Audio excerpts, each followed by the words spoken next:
So let's welcome Tina and Chen to the stage, please.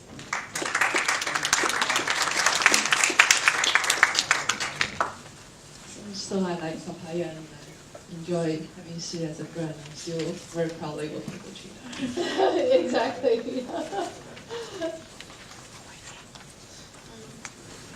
Every time I come back to China, I encounter new things. And tuna was one of those prominent new things I encountered when I moved back to China in 2012. Last time when I lived here, Ctrip was dominating the online travel booking space. That was back in 2008. So can you tell us a little bit about tuna and what happened in those 4 years and 6 years? Okay. Qunar is the leading search-based travel e-commerce company in China. We started off in 2005 as a pure meta search player, and now we're the most visited travel website as well as the most used travel mobile apps in China. The company went public on NASDAQ end of October last year. I think the reason that we come out from relatively nowhere to now a dominant player in the space, we're essentially riding the wave of leisure travel, the growth of leisure travel in China, as well as the Chinese travel market has traditionally been very fragmented with very low IT infrastructure. So the OTA, old-fashioned way of running and scaling up in this business somehow meet barriers. So Qunar came in essentially using technology and essentially building a lot of the IT infrastructure for the industry, allowing a lot of the travel service providers that traditionally are using phones and fax machines to communicate with the channels as well as communicate with the end users. We built IT system for them and tele-train those guys, the boutique hotel owners, the small OTAs, which is just mom and pop shops, to help those guys to move their inventory online and help them to serve the end users when there's a exchange or refund issue like that. So in this way, we enable a lot of the small travel service providers, and we actually allow a lot of the new travel service providers to came into being. And those are the ones that increasingly providing more interesting content and more interesting low price onto our platform. So as an end user who knows nothing about travel business, and I look at the website, they all look similar functions, I can do similar things, but it sounds like it's just these less visible things more on the back end, the suppliers, or all the infrastructure, that's what differentiates you in the marketplace. Right, so the innovation really happened in the backbone, and a lot of it is not as fancy sounding as it is today. So Ctrip has over 10,000 people call centers to deal with customers and to help customers to fulfill order with the providers.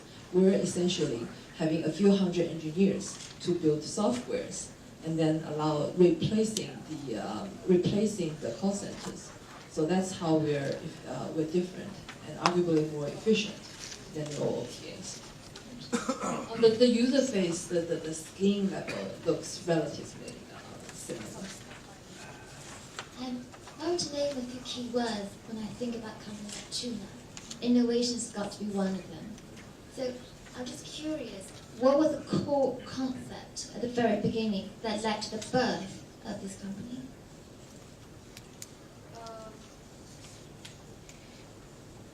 The core idea is really to help Chinese people to travel smart. But in order to make it realized, a lot of dirty work has been done.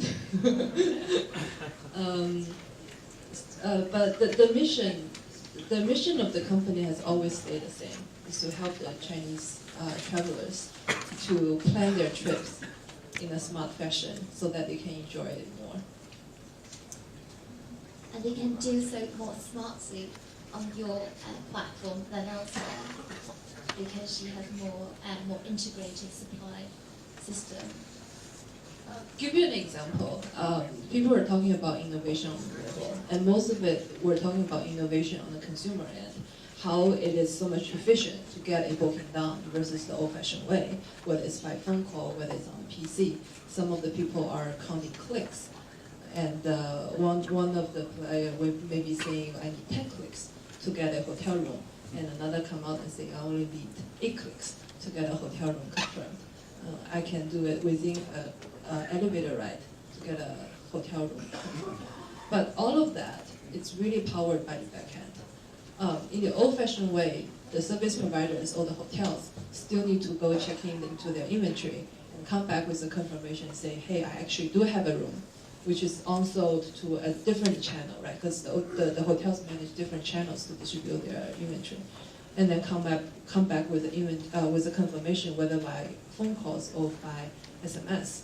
What we did is essentially building systems that allow the hotel managers or the sales managers to automate, to run their inventory in a way that it's so layman for them that an average person with an average PC7S can run and manage inventory and can manage pricing with us. And in exchange of that, we ask them to put their inventory on our platform and we charge them for advertising income. We don't really charge them for the software, it's provided for free. But we really charge them for the end result they have, which is now that their inventory is all online, it's all being electronicized, so that we can efficiently display all those information to the users. I read your resume on LinkedIn. You had Star Trek, BA Fudan, MA Stanford, and MBA Wharton. And apart from your first year as a researcher at New York Times, you've always been a venture capitalist. So what is it about Qunar that tempted you to move from investment management to industry? The venture fund I worked for 6 years, GSR Ventures, was actually the A-round investor for Qunar. So I've known the company from the very, very beginning. I've always enjoyed working with the management. And I was simply following the money and following my heart. Travel is a $100 billion vertical.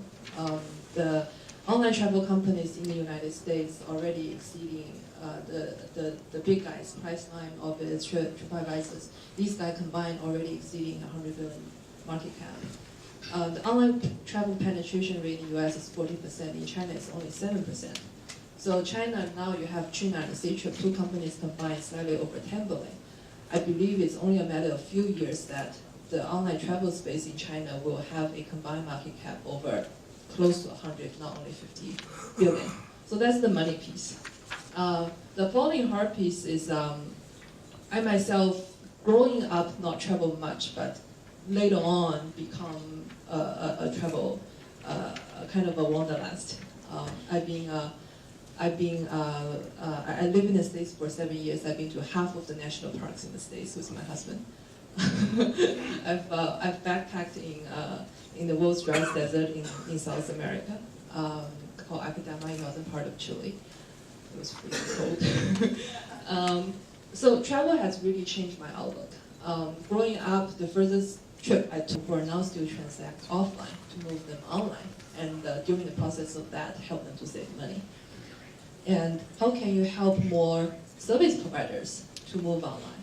Now with these devices, we can actually help a lot of small travel service providers, like a owner of a boutique hotel running like 10 beds, right? He may or may not have a PC in his office, or he's walking around managing other business. But now with this device, he can managing his 10 rooms on it and changing price in real time and getting orders and getting order confirms. Thinking about a private car driver, right? Traditionally, they are waiting at the roadside trying to get a business.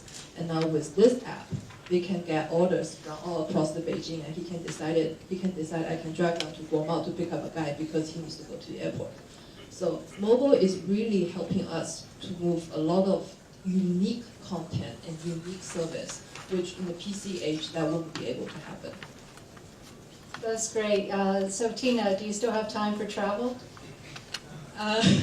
I personally haven't traveled as much as I used to when I was in the States. And which is better, being a VC or an entrepreneur, tech entrepreneur? Entrepreneur. Oh, okay, good. Any questions or comments from the audience? Quickly now. One, two, yes, here in the front, with Andy. Let's bring the mic to And again, the reason is Yeah. following the money. VC is giving out money. In a company, you're actually making money. Okay, So good to point. see the cash flow. Good point. So Tina, it sounds like where the endpoint is going is almost like an Airbnb kind of peer-to-peer model. What are your thoughts about that in terms of how that might affect the development of the online travel industry? You can have the individual as the service providers, but you are still holding them up in terms of service quality. You are still holding up certain institution level of quality standard to them. So that's something that a company like us, because of the system we developed to allow these people come online, that's not only a process of moving inventory from offline to online, also at the same time we're standardizing the service quality, right? We're giving our users a level of assurance that whatever product you get from China, be it delivered by an individual, be it delivered by a small company, or be it delivered by a large OTA provider like say Elong, you are getting an assurance that there's a certain quality standard associated with it. It's certain hassle-free.